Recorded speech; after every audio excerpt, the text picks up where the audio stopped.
everybody. I'm Bobby Burton, joined by Jerry Hamilton and Rod Babers. This is the Longhorn Livestream, Friday afternoon livestream, talking a little Longhorn football and sports. Big weekend set up for the Longhorns. Big basketball game on Saturday against A&M. Aggies come in ranked 13th in the country. Rodney Terry's team trying to keep the momentum going. By the way, Aggies won a tough one on the road. I guess was that against Ole Miss on Thursday. So they've got some momentum right now coming into Austin. We also have a big junior day in football recruiting. Steve Sarkisian and his staff hosting probably around 100 players and prospects, Jerry. There have been reports of at least upwards of 75 at this point. We'll have more on that and talk a little bit about that. Also, Jim Schlossnagle, the new baseball coach at the University of Texas, is meeting with the media. That's where CJ Vogel and Jeff Howe are right now, actually. And we've got some audio there from Jim Schlossnagle talking about one of his newest players, a football player, though, Jonah Williams. We'll talk about that and more. But first, I want to welcome in our friend Jerry Hamilton and Rod Babers. Jerry, we were on Coffee and Football this morning. Any news or notes breaking of late? Not anything major. There's a corner, Jalen Williams at Marietta High, Marietta, Georgia, Kell High, who I was just exchanging some messages with about 30 minutes ago, and says the Texas staff is coming by to see him next week. So I think we're going to add another corner pretty soon on the Texas radar. Obviously, he's not visiting this week. Texas just reached out to the kid and the Kell staff and said they're coming by next week. So he's a very good player, by the way. He's really good. A&M offered him yesterday.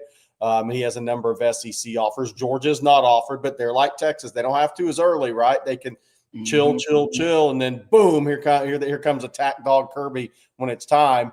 But this kid's a really good corner, man. It makes plays on the ball. So I think there's going to be a new corner entering the mix, because I know we're going to get Rod's thoughts on the safeties, the secondary group coming in for junior day. It's Jalen Lott, and then it's a bunch of safeties, really. And there will be some other kids in, but I mean top targets that Texas has offered. There's going to be his teammate, Donovan Webb, the safety Aaron Bradshaw from North Crowley, the safety Isaiah Williams from Fort Bend Marshall, and then the safety Chase Calicut, who will probably end up growing into a linebacker per my evaluation and the North Shore staff in their thinking. But so it's mostly safeties coming in this weekend. So Texas is looking for corners, and I think this kid in Georgia has a good chance of being an offer. Rod B, you took a look at those DBs and welcome into the show as well, my man. I got to ask you, before we even talk about the individual players, what are the traits you're really looking for on a DB beyond, he can run really well, right? I mean, that's got to be a given level. What are the things you're looking for that aren't necessarily givens?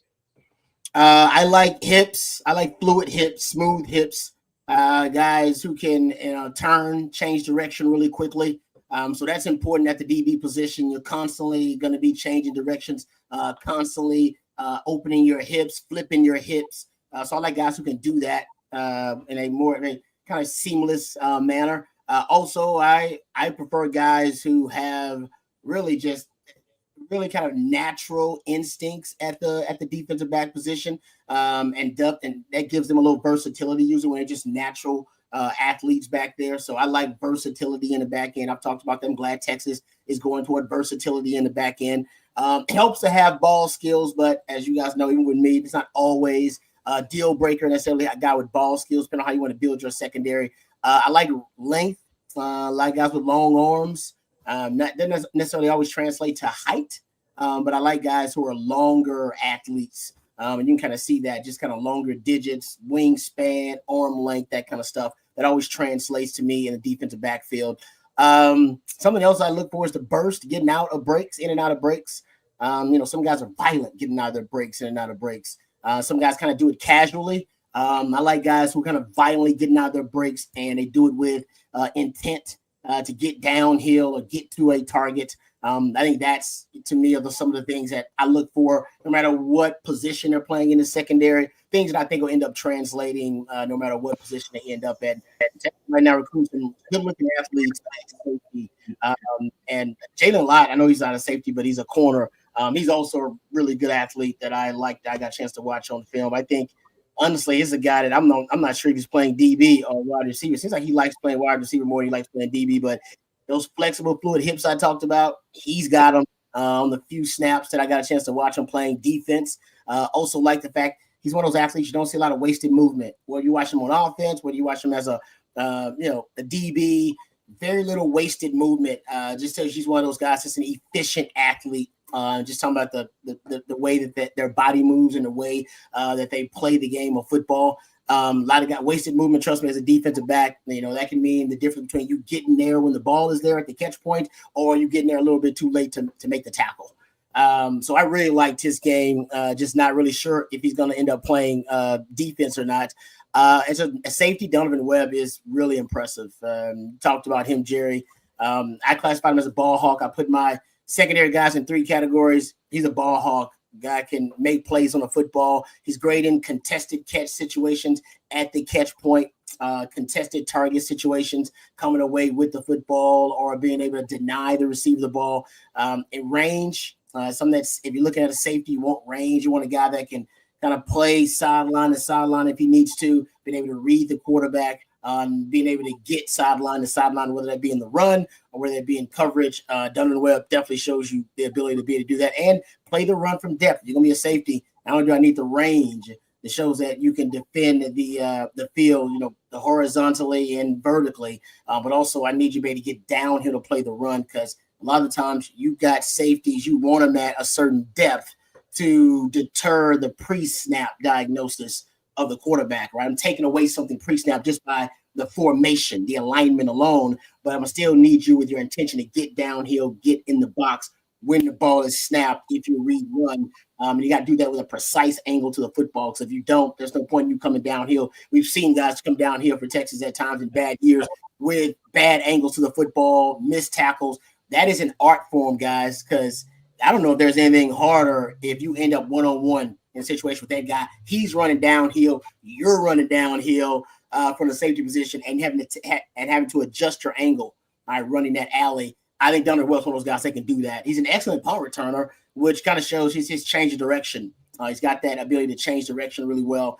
So he's probably my favorite. I had more notes on him than I had on the rest of the guys. But the rest of the guys are really, I liked Isaiah Williams. I classify him as a disruptor. Actually really comfortable at linebacker depth, playing the run, excels versus the run. Actually got him classified here as a downhill player. So I like his range in the run game. Aaron Bradshaw, a little bit bigger, keen instincts, man. And I got him classified as a ball hawk. Guy got really good instincts, plays the run well from depth, as I pointed out. And I think actually he kind of, even with his size, a reliable open field tackler, but excels in coverage for a guy with his size. So, I think any of those guys would be. Yeah. They're all the right guys. You don't lose with any of those guys. You can't miss. Hey, Rod, did Donovan Webb remind you of Makuba a little bit? Because he's not. He's not. That's what I compared him to, because he's got that frame. He's not going to be a 200-pound kid. He's 6 foot 175. He's all cut up already. He's going to be about 185, 190 probably when he taps out. But he's kind of got that frame height and maybe a little thicker than him long term, but very similar frame wise. Yeah, I like that. Yeah, and honestly, that kind of fits the scouting report, the eval here. I have ball hawk, great in contested catch situations. Got the range, which Makuba has a lot of range, and he's a guy that can run downhill and run the alley really well. That's a great comparison, Jerry. I like that. That's money. I have a question for you. You mentioned all those traits and those guys and what they have, Rod. One of the things I love about you and your game, and what we saw from Jahdae Barron and Andrew Makuba and Michael Taff this past year, it wasn't necessarily their physical traits. It was their mental traits. How do you see those guys that you just watched on film? Do you have to talk to them in person to know if they have the mental traits too? Or are they doing some things like little things on film you're picking up on that they wouldn't have otherwise done if they didn't already have it up top in between. I think, yeah, you got to talking to him obviously helps confirm a lot of that stuff. You got to watch a whole game. You got to watch a whole game. You can't just watch snippets and highlights. You got to watch a whole game.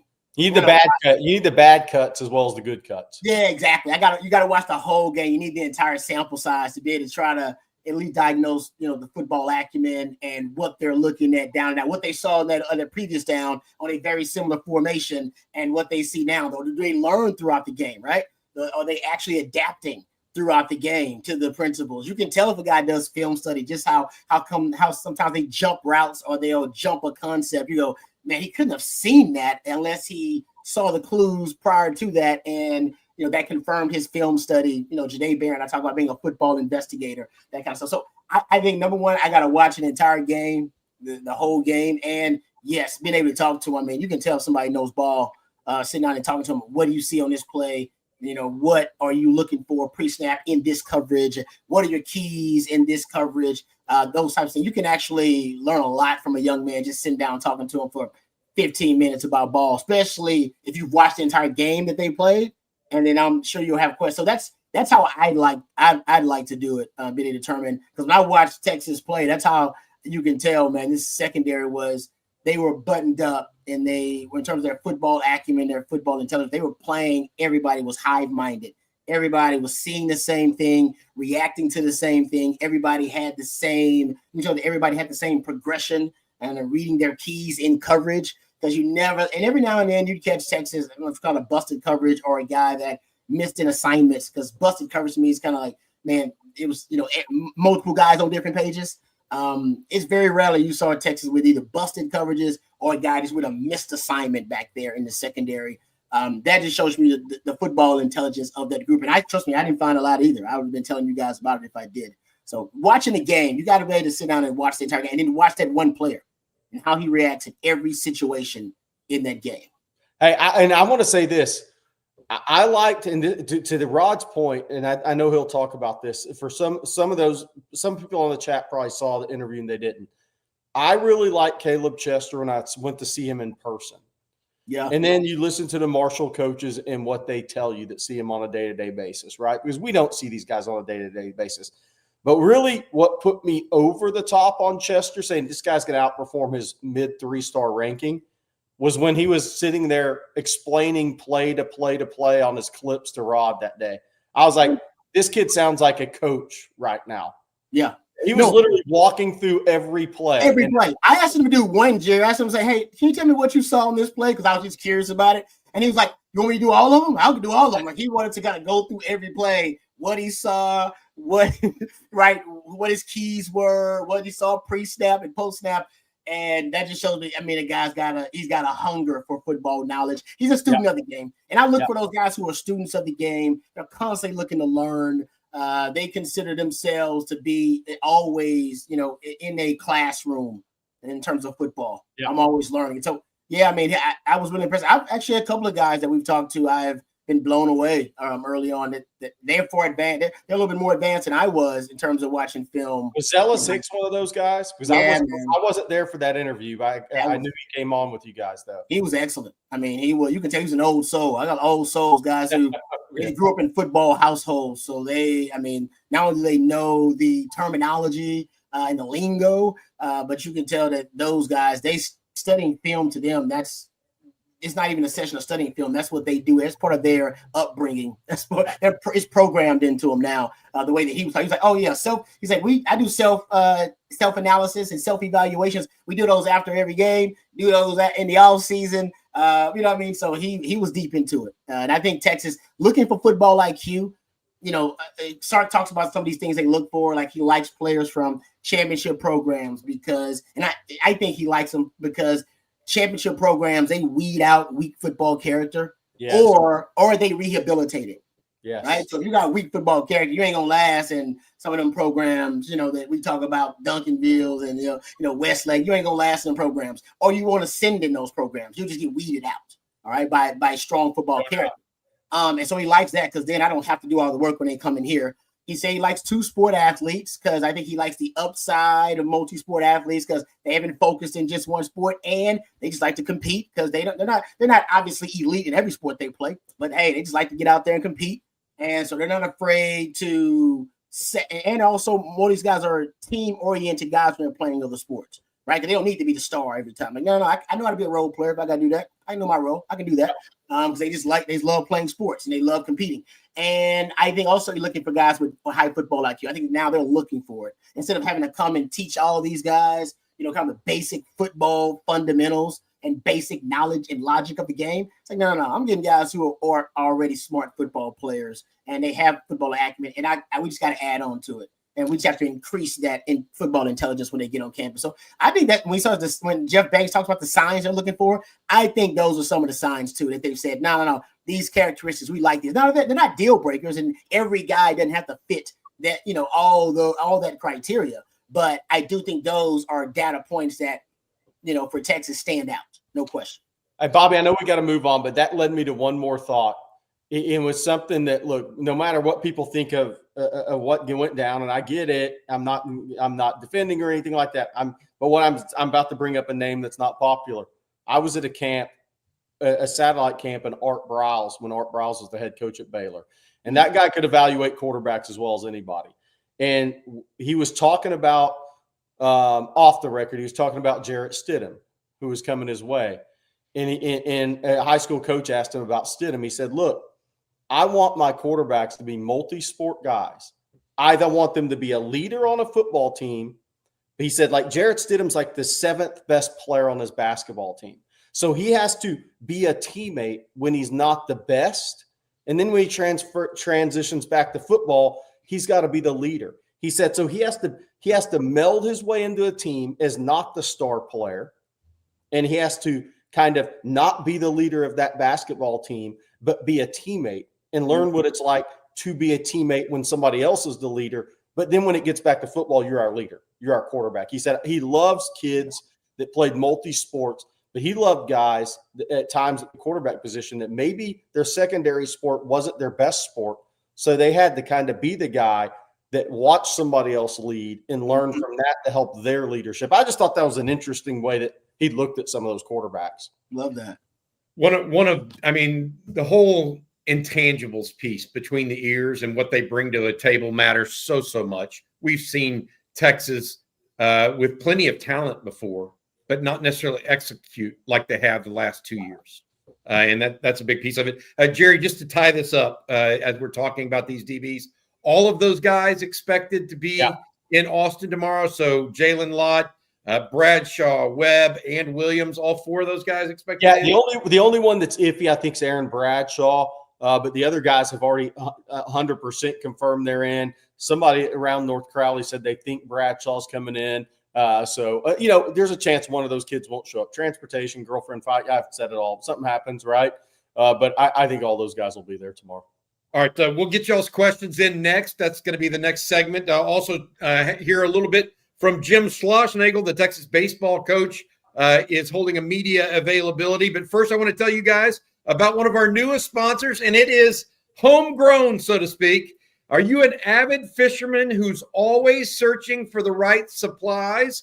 Do yourself a favor and check out tackleaddict.com, owned and operated by former Longhorn Brian Robeson, who joins me and Rod on the post-game show, and former Longhorn baseball great Brandon Belt. Those two have combined to get together, and they own tackleaddict.com. Tackle Addict has everything you need for the best in today's fishing equipment. Tackle Addict is for the everyday fisherman and the serious pro alike.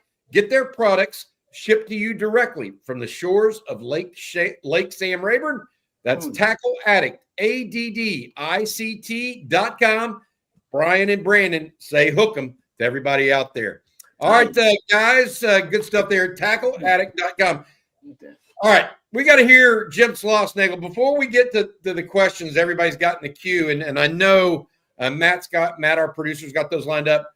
Let's hear what Jim Schlossnagle had to say about Texas football recruit and baseball recruit Jonah Williams when he was asked earlier today. Yeah, so far it's been amazing. Jonah, got to give him a lot of credit for how he's handled himself coming in as a high school senior, basically, and coming into a team, how he's handled himself in the clubhouse.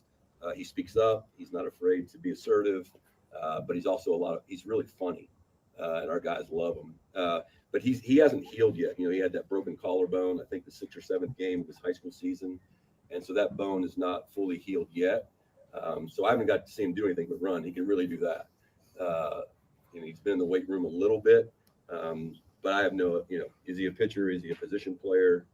I don't know. But yeah, Sark and I, we're on the same page, and I certainly want him to have a great experience on the baseball side, so he's ready to go help the football team. Coach. Yeah. Good stuff there from Jim Schlossnagle. We'll have more from him. CJ and Blake, and I think Jeff Howe are going to join him, talk a little baseball and have a baseball preview for you guys out there that are avid baseball fans. By the way, Jerry, or anything surprising in what Slosh said there to you? So a little bit behind in the rehab process, I think, with that, based on what I was kind of told from Galveston people. So I will say that they thought he was going to be a little farther, and I'm not trying to raise any alarm bells. The interesting thing was, and I think maybe the family's really taking it slow since he's not going to compete in spring football. Obviously, his brother had the same injury that was a sandwich pick in baseball, playing high school football. So they have experience with this injury. And again, look, that's Rod knows this, man. Jonah Williams is 6'3", 205. He's going to be hitting people a lot. And part of his game is being a physical safety. And that is an injury that you don't want to have reoccur. That's no. Sure. And it was he didn't have like a rod put through it or anything, did he? No, not well. Okay, unless it happened and nobody told anybody. Okay, and I want to put that out there, unless it happened and nobody wanted to say it. But he didn't wear his sling very long, so I don't think that was the case. I was not his doctor, to be clear.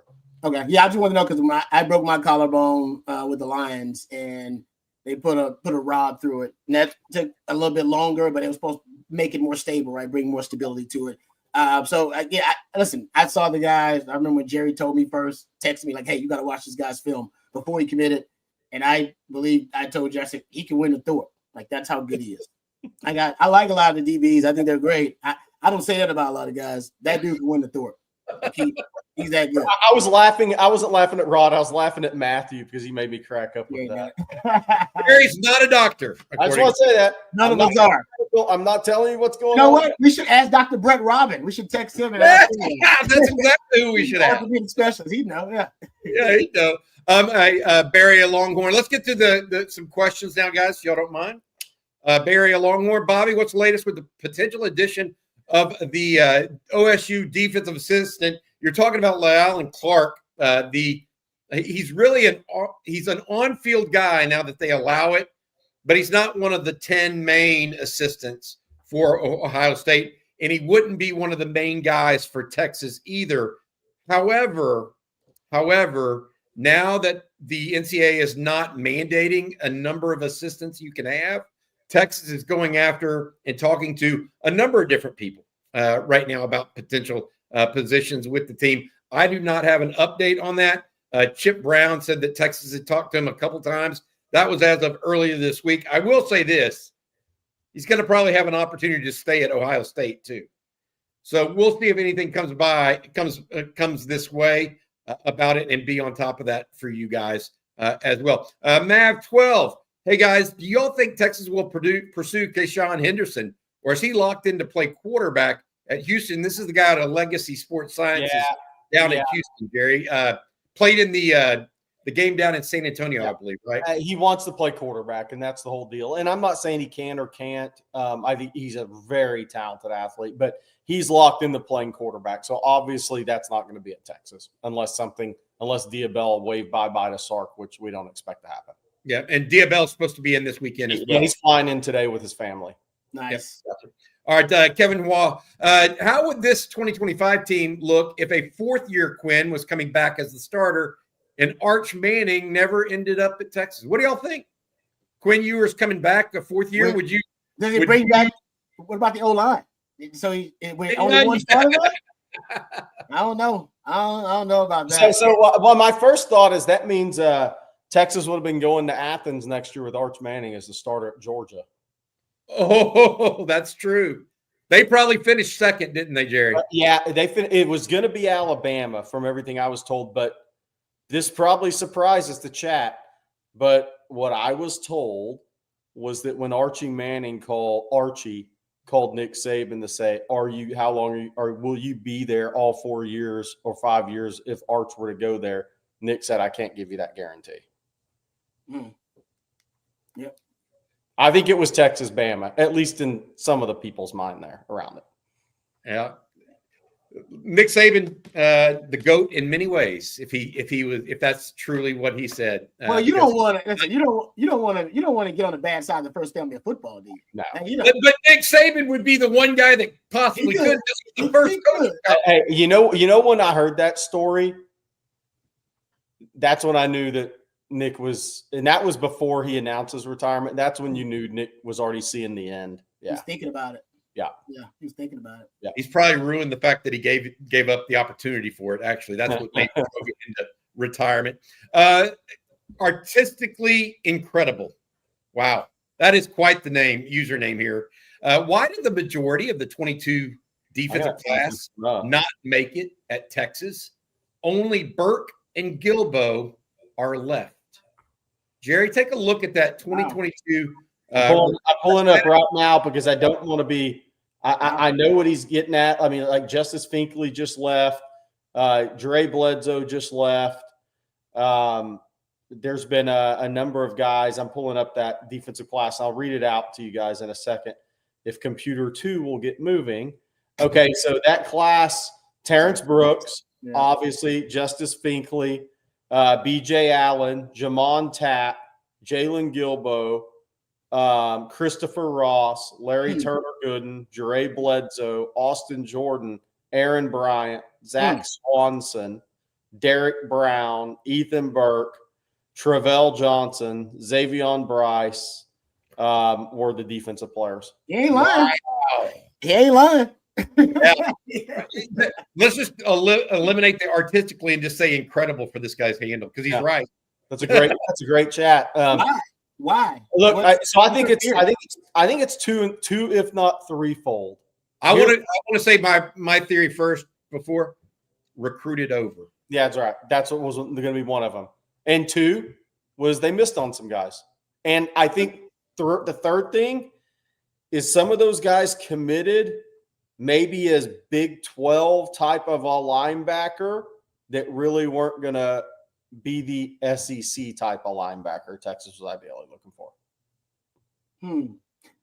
Yeah. Would COVID have anything to do with evaluations? Like just off evaluations because of COVID? Because those guys, you'd have been watching, like, you know what I mean? Like, is it? No. Hey, Rod, that's a good point because I will say this. It was a little after that, right? But I will say this. I had a discussion with Will Muschamp one day, and I don't know if I should have said that. Damn. It's already out now. But he said that COVID class was really difficult from an evaluation standpoint. Yeah, I bet. Yeah. I mean, because I mean, I don't even know how limited they were, but they didn't have all the face-to-face meetings and couldn't get to the schools like they did at least some of that time. So I wonder if that may have been a big part of it. That's a good point. That's a good thought, Rod. I mean, like, because that means you'd have had to see, but I think there's also, look, they missed on some guys. They got recruited over, and some of those guys weren't really SEC fits either. Size-wise. Oh, there you go. That's good too. Yeah, Zach Swanson's an example. Yeah. Aaron Bryant may actually be an example but I think he got recruited over a little too, right?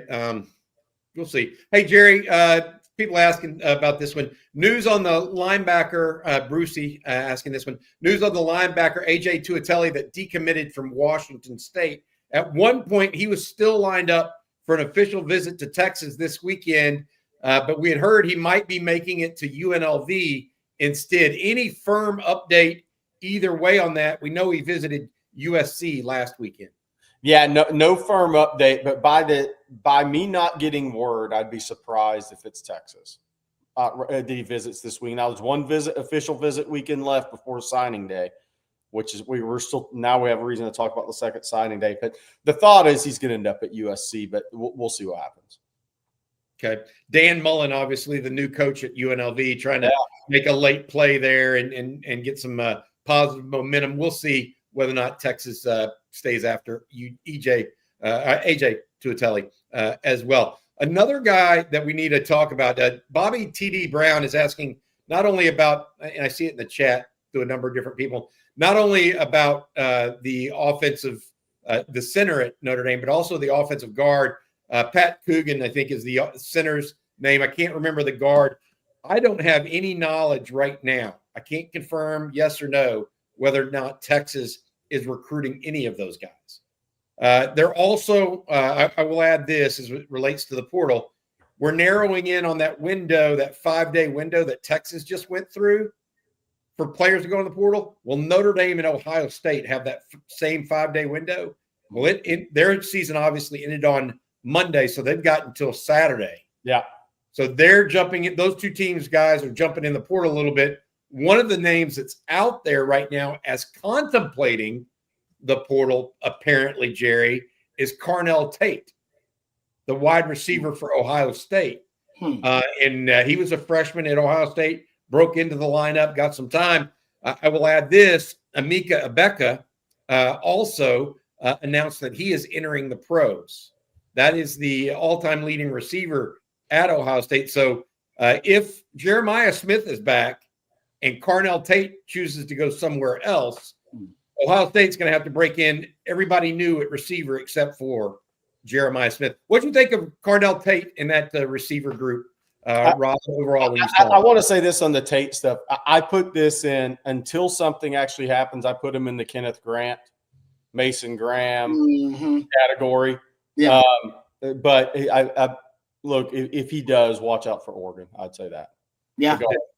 Could be a negotiating tactic these days. No, I liked Carnell Tate. I really did. Thought he was a solid receiver. Didn't think he had a lot of I didn't think his skill set had a lot of flaws or any flaws really overall. So real well-rounded skill set. I wondered in Sark's offense exactly how Sark would envision you weaponizing him and using him. But I mean, I think if you can fit at Ohio State, man, you fit to Texas too. No doubt about that. I look at it, Rod, and correct me if I'm wrong. These young players that are playing at places like Ohio State and Texas, they could end up being great players these days. I mean, I really believe that. So whether you're talking about Ryan Wingo or Carnell Tate or Colin Simmons, you just never know. Hey, Jerry, one guy you wanted to talk about that I wanted to bring up, if you don't mind, that we were talking about receivers the other day and guys that were going to be at the junior day. This is a guy that you want to talk about, James Scott. Yeah. Rose Oak Ridge High School. Same high school, obviously, as Joe Asai that played at Texas, and the two guys that signed with Georgia 2 years ago, Justin Williams and Joseph Jonah Ajanye. This is another guy that Conroe Oak Ridge right now putting out a lot of talented players. Tell us a little bit about James Scott. So James Scott is a 6'4" and change, 200-pound wide receiver. He got 58 catches for about 930 yards this year. I think we have his huddle coming up here in a second. But it's an interesting – he's been a very popular player after this breakout year with college coaches in January. He's a ball snatcher. The question is, how big is this guy going to get it? But he gets off the line quick for a big guy. He can sit in his breaks right there. He snatches the ball out of the air. He is a guy that under the radar last Friday, Steve Sarkisian and Chris Jackson went to see. And he is now coming into January 25th Junior Day. So we kind of have him on Texas football, kind of has him on offer watch. That's not a guarantee. But Sark went and Chris Jackson went by to see him on last Friday. So that is real interest by those two guys. And I mean, there you see he's a 50-50 ball winner. We've talked about some of that stuff. But a guy that is going to be in on January 25th, very productive player with size. Bobby, I mean, Rod, y'all saw it. He gets off the line pretty quick for a big kid. He's not just a big receiver. He's got a little juice to him when he runs. Now, he hasn't been officially timed anywhere. That will probably come at Under Armour camps this spring or on the track. But an interesting prospect. This state never fails. There's guys that are going to pop up, and when these that have big junior seasons, and when these college coaches get out to see them and they like what they see in person, they start offering. I think he's had about 10 Power 5 offers in the last 10 or 11 days. Boy, Rod, that showed real good ball get off there. What'd you think? Yeah, and I can't wait to see what he runs, because I'm with Jerry. The football speed definitely seems like it's there, but with that size, you're always just wondering, like, man, how fast can he move? What's his top speed? What's the top end speed for that? We say 6'4"? Yeah. 6'4"? Yeah, what's the top end speed for that guy? That'd be interesting, because Sark's, the receivers they're starting to recruit are bigger now. They're just all much bigger guys. It seems like there's a plan. There's a plan for this. It doesn't seem like it's a coincidence to me that Sark is starting to shift their focus, their recruiting focus at wide receiver a little bit to bigger guys who can win 50-50 balls. Something's up. I'm gonna do some research this offseason. Something's up. And I'm not saying it's the case, but I'll throw this one out there. What if this guy's Jordan Washington in their eyes? Oh, how big is he? How big is he? He's 6. He's lists himself at 6'5", 210. Okay. Wow. Well, that is. I don't know if he's, who knows. I don't think he's going to weigh 210 or be 6'5" at junior day. But look, I mean, I like that, Jerry. That would be sexy. Does he want to play tight end? That's the whole key. Jordan Washington. Now, the thing with Jordan Washington was Todd Thompson, the head coach at Langham Creek, played him as a tight end, but he didn't just throw him out wide. He made him play tight end. Most of these kids don't want to play tight end, right? They want to be a wide out. So that's going to be the whole key there. But with a frame like that, guys, you tell me he can't be 6'5", 240 down the line? Yeah. He's got a long, big frame on him. Just got to convince them that your NFL future is at tight end, not at wide receiver. Yeah. That's really the pitch. That's why the pitch has got to be. And that's a hard pitch for a young man to accept. But I'm with you. That does look sexy. But it ain't sexy to get a 3-point stance. No. They don't like they don't want to be that kind of tight end. But I'm with you, Jerry. That's nice. I like that. Here's the question I have with Sark's offense. Could you take a guy like that, and if he's willing to, you could flex him out. You can do some things with him as the offense evolves a little bit within Sark's scheme. Could you have a Juan Davis player that's actually a big wide receiver that's a willing blocker, where you could really unlock something with your tight ends long term? You see basically what Amari Niblack kind of could have been if we thought he would be a capable blocker. And yes. It's like the opposite or the inverse really of the 6-0 line package. Instead of the extra offensive lineman, we'll have an extra receiver out here, but we can put him at tight end if we need to situationally. I like that. Listen, I will say it does go with, I do think Sark wants to be more multiple offensively. I do think he just wants to be more. The offense right now doesn't have a lot of variety. You lost a lot of your variety. This year, all you were 11, 12, and 21. That's it. Those are the only personnel groupings where you had at least a 5% usage. You just don't have a lot of variety. And Sark's offense, when he first got here, had more variety in it. There used to be 20. There used to be 21. There used to be 11 and 12 and Big 11, Big 12, your 6-0 line. You had a Wildcat package at one time. Just like there was more variety. I thought we would add to that as the season goes on. And now it seems like we're, taking away from the variety and diversity of the offense. But some of these athletes they're bringing in this class, and Michael Terry and, Nick Townsend and, these types of athletes that they're starting to recruit. I think Sark maybe got a master plan to try to have an offense that maybe doesn't major in multiplicity, but minors in it. Yeah. I will play off of this because I want to bring this up, and we'll see if Matt can pull up his tape. Mark Bowman, the tight end from Mater Day. Yes, we've said this before. If he reclasses to 2026 like people expect, he'll be the number one tight end in the country. Mark Bowman at Mater Day is a stud. So if he reclasses, which we kind of have expected for a while. All right, we're going to get back to more questions in just a minute. But first, Rod Babers, tell folks about the good people over at Flat Creek and the Super Texan.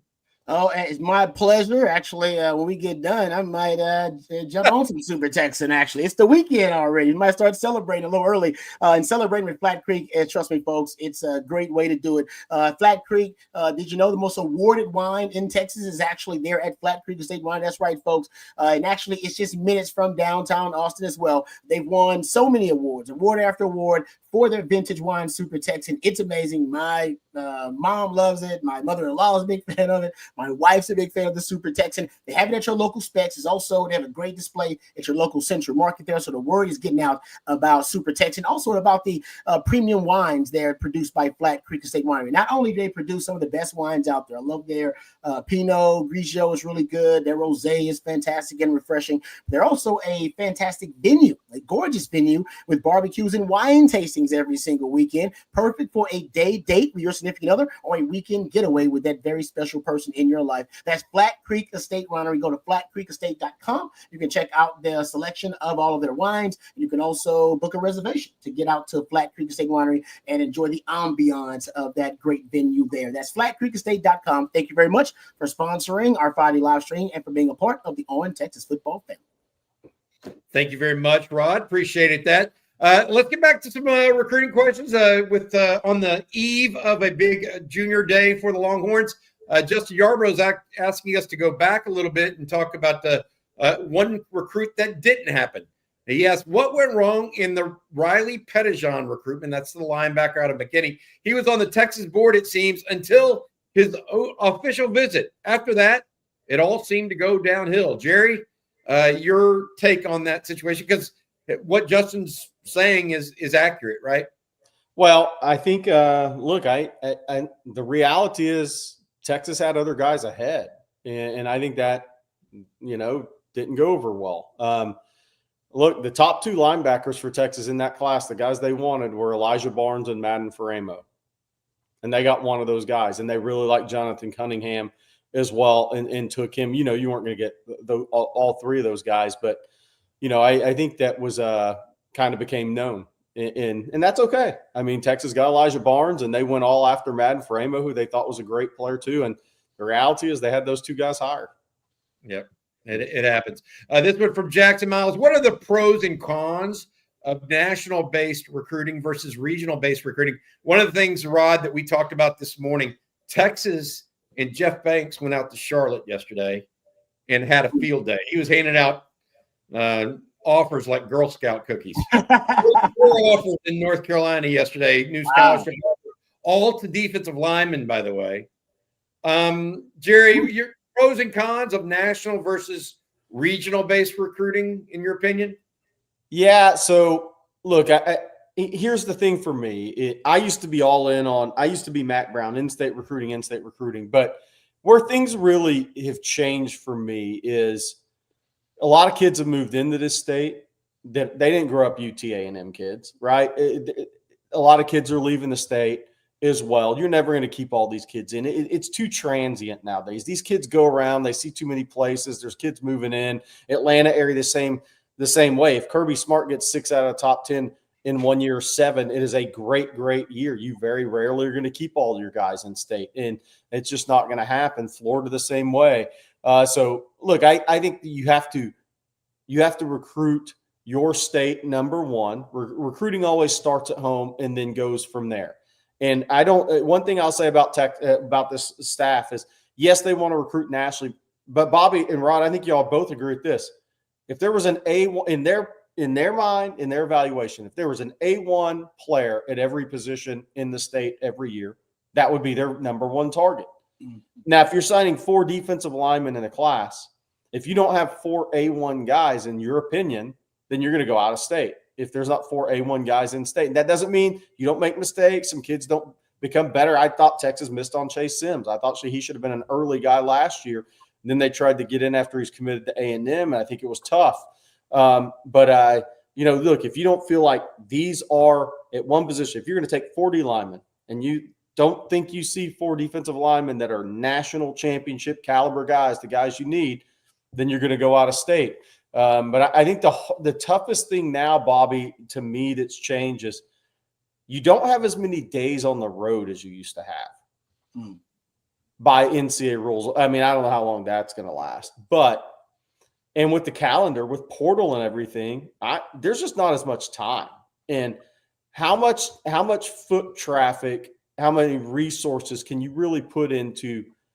Like, people ask about Virginia and they ask about all these states, but I don't think there's enough time to do it all. So I think you have to pick your spots. Like in North Carolina, Rod, we were talking about this morning. 2 years ago, the state of Alabama had a complete bang-up year on the defensive line in that state. I mean, there were so many guys, Alabama and Auburn and Georgia couldn't sign them all. North Carolina's like that in 26. It may be their best defensive line class in 15 years just in that state. And if you don't have everything you're looking for at home, then you better go where all those guys are.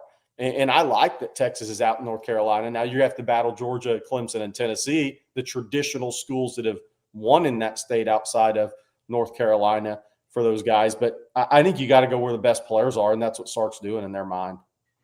I wonder how much is it because I stopped focusing on states when I started studying NFL draft picks and where they're coming from. Started focusing on just metro areas and in general.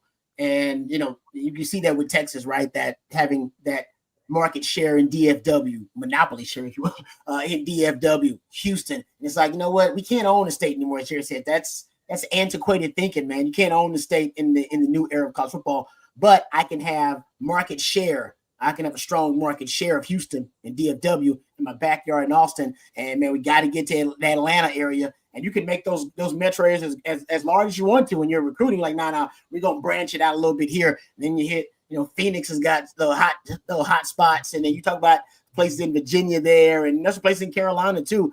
So I wonder, do you start seeing a little bit more of that? Guys just kind of focusing, like you said, Jerry. There's not enough time, not enough resources to get all over the map, but we know where the hot spots are, and we just need to make sure we got foothold in some of them hot spots. Bobby, to Rod's point, all those D-line offers in North Carolina yesterday were Charlotte. It wasn't the 3-hour drives to Greenville and then on the Havelock and Swanee and all those places. You can't do that if you're Texas. Exactly. That's why you can in Georgia. Yeah.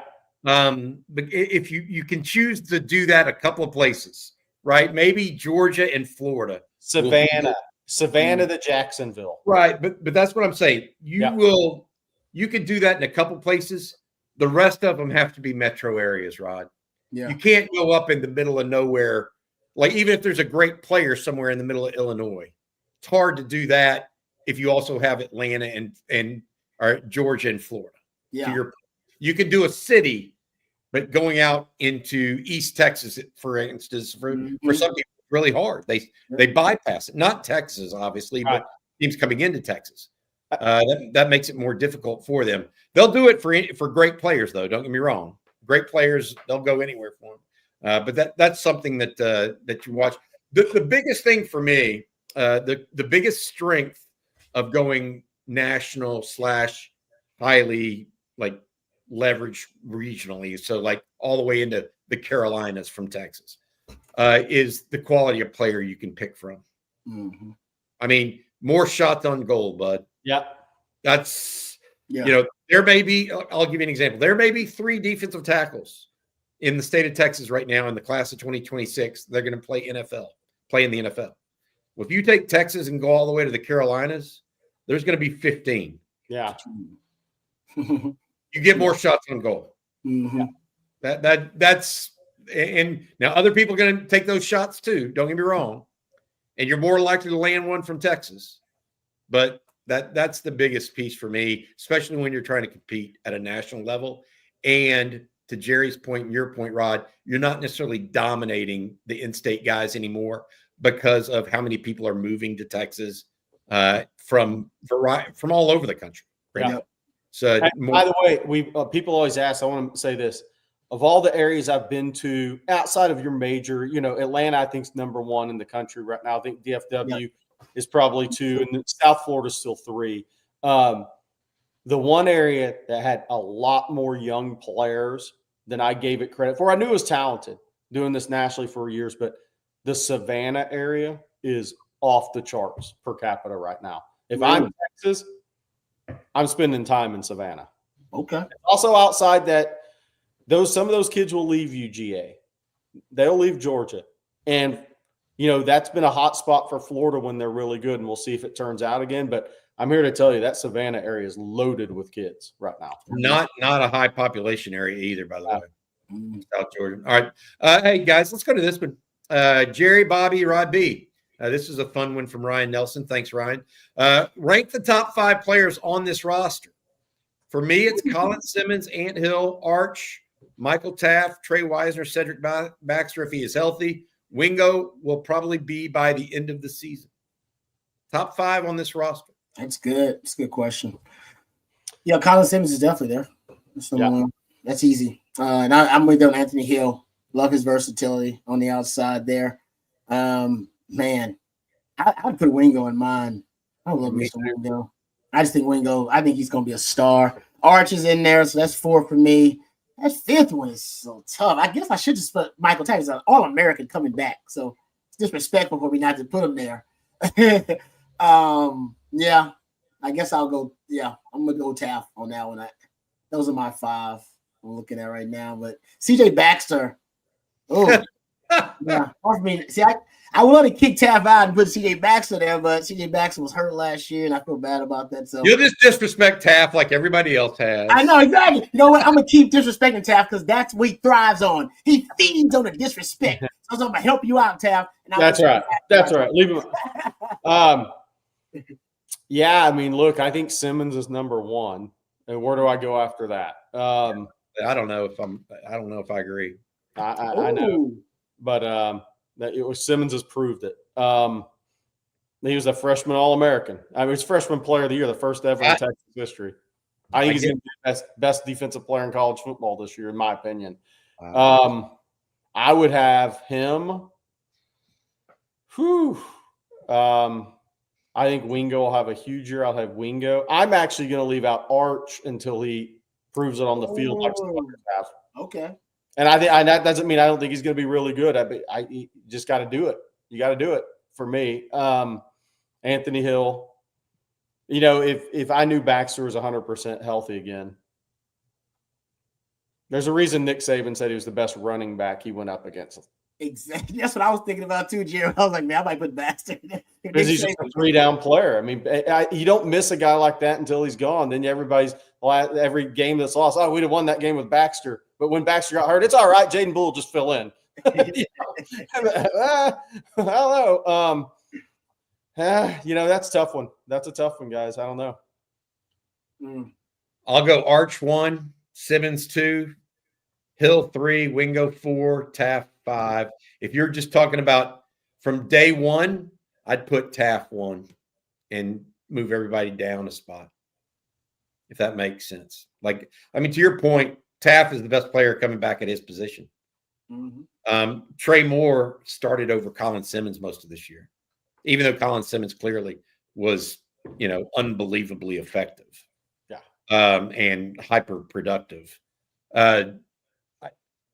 My take on this is I think by game 10, this team's going to be unrecognizable than what some people think of with Arch at quarterback next year. Just telling you. Just different type of QB, man. The offense, I was talking to someone today about it. It just opens up so many pieces of the offense. Yep. For what Steve Sarkisian likes to do, how he likes to throw things, what he wants. Just opens it up in an incredible way, in my opinion. All right. Hey, Jerry, we need to do an ad read here in a second. But first, I want you to answer this question, if you don't mind. Jerry, can you break down the typical schedule of Junior Day with 75 to 100 kids on campus? It's difficult to have extended time with each guy, right? That's 100% true. I'll start you in on this, Jerry. The players meet actually at the intramural fields, if you're familiar with that. Oh, there's a parking lot over there on 51st Street that everybody parks, and then they bus and get into little minivans and bring them to campus because there's not enough parking for so many people coming in. Plus, you got to remember, Moody has a game tomorrow at the Moody against A&M at 1:30. I'm guessing that game will be part of their tour tomorrow, Jerry. What do you got for Junior Day tomorrow? Jerry, as far as schedule? Yeah, I mean, look, they get in around 10, and they do a tour. They do all the tours on. It will be a chili tour on golf carts around. But yeah, it's look. There's obviously the guys. There's the tier one of the guys. The top guys are going to get a little more attention meeting with Sark. Not everybody will meet with Sark tomorrow. They didn't in past years. There's not enough time for that. But they all get campus tours. They all get lunch in the facility. All that stuff happens. They will all meet with a position coach. It may just go into a meeting room and sit there and talk with those guys. Obviously, some guys will get more attention than others. That's just part of the recruiting game. This is also the key with this, though, is there will be 3 or 4 kids potentially. And don't sit here and say, Jerry, you said 4 guys are going to get offered. I'm just throwing out a number because it's really up to how tomorrow goes. There'll be 3, 4, 5 guys that walk away with offers tomorrow if the in-person meetings go well. Yeah, the tape go okay. Tape looks good, and this could be a 27 kid too. By the way, tape's good. We like it. Coach has been by the school. Let's get him on campus. Let's get him around us a little bit, and then we talk about this thing and say, yeah, I mean this guy would be a fit here. We're going to offer him and continue this process. Now, not every kid that ends up in this is one guarantee I'll make. Not every kid that is at this tomorrow will walk away with an offer. And there will be a kid that doesn't have an offer tomorrow that attends this junior day that will end up in Texas class. Cade Phillips was at this event a year ago, and Texas didn't offer him. They offered him a little bit after that, and it took a while to come back from that. But not every kid that's here. There's going to be some kids disappointed when they leave they didn't get offered. But that doesn't mean there won't be a kid or two out of that group that ends up in the Texas class, because it happens every single year. Long way from December, first Wednesday in December. In that regard. All right, So, Jerry. Hey, Bobby, people are asking about Hezzy Kent, the kid from Brunswick, Georgia, who put Texas in his top 5. He's a tight end. He projects to an offensive tackle. I would say just keep the name out there, but I haven't heard anything major on that as far as offensive line at this point. We'll see if that changes. We got a couple more questions to get to, but first, Jerry, please tell our friends out there about South Point Dodge. Yeah, hey, Texas football fans and basketball fans this weekend. Score an easy point this season when you get to the point at South Point Dodge. Boy, that rhymes. It should. South Point Dodge has over 600 vehicles in stock. Rod Babers has driven all of them. And their award-winning sales staff doesn't do games or gimmicks. They just get straight to the point by getting you the best deal. Go score big today at South Point Dodge. Come see us off I-35 in South Austin or at South Point Dodge. Get to the point at South Point Dodge. South Point Dodge is Austin's automotive everything. Looking to sell your car? Get South Point's best offer over the phone or online. They've got those Dodge Ram trucks they like out there. The Stark family does. SouthPointDodge.com. Appreciate it, Jerry, for talking about them. Jerry, who are your top 5 for your Aggies? Let's not go there. Come on, Josie. You're better than that, man. We need something else. Hey, LL, let's go here for Rod B real quick. Do you guys see Jalen Gilbo taking a similar path to Jahdae Barron? Maybe not Thorpe award-winning, but moving outside to cornerback. It's something that Jerry and I have kind of conjectured and thought about, Rod. Or is Kobe Black up next? Wardell Mack, Warren Roberson, Santana Wilson. What do you think? Does Gilbo have the traits that you could see him making that move, first of all? And then second of all, talk about what it takes to actually do it. Yeah, if he can play nickel, he can play corner. And I believe all the guys are cross-training. They all, not all of them, but most of them are cross-training at another position. And so I think Gilbo can play corner. Now, is it necessary? Because I think the nickel position is probably a tougher position to fill because of how wide ranging your skill set needs to be as a nickel. You got to do so many things. You got to blitz, you got to stop the run, you got to be able to cover one-on-one, got to be able to cover the guy with a two-way go.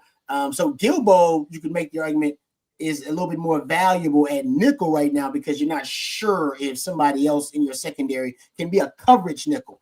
Jelani McDonald is your big nickel, but that's when you're going up against Vanderbilt, Arizona State, run heavy teams. So I think he could make the switch. Whether he needs to or not will be probably based on Kobe Black's development. If they like what they see from Kobe Black this spring, I'm sure they'll be more than comfortable just letting Gilbo man the nickel spot. They don't like what they see from Kobe Black. Yeah, you might need a contingency plan, and that would be a good one just to be able to put him out. Now you got to figure out who would play the nickel. To me, that would be your other issue is who plays the nickel behind. Maybe you like what a young – is Jordan Johnson-Rubel playing nickel now? Who's the nickel behind? Wardell Mack. Wardell Mack, okay. Yeah, you got to see. If you like him, then, maybe, you can experiment with more Gilbo outside if you like him. But I'm not sure how they feel about Wardell Mack, and I haven't seen that much of him. Could push Jelani McDonald to nickel, play more big nickel next year too. Yeah, you could play more big nickel if you like that. Teams might try to take advantage of it, but you got to schedule with a lot of teams that are pretty balanced and run oriented teams. You could do that. All right, that's going to do it for the Friday afternoon Longhorn live stream.